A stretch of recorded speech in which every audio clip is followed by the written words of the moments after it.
The branches cannot stand by themselves. இந்த கொடிகள் தானாகவே நிலைச்சிருக்க முடியாத தன்மை உள்ளவைகள். அதுக்கு ஒரு சப்போர்ட் வேணும்.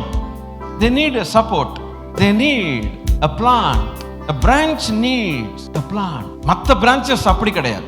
ஒரு வேப்ப மரத்துடைய கிளை இருக்குமானால் ரொம்ப சப்போர்ட் இல்லாம தானாவே ஸ்ட்ராங்கா நிற்கும். தன்னிலிருந்து இன்னும் பல பிரான்ச்சஸை உருவாக்கி தந்து ஸ்ட்ராங்காக கொடுக்கும்.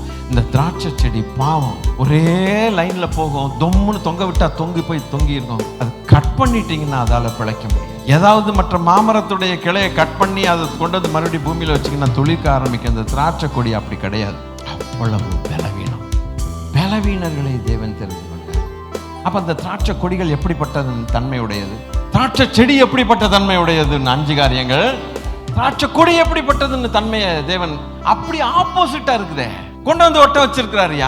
So you cannot live without me.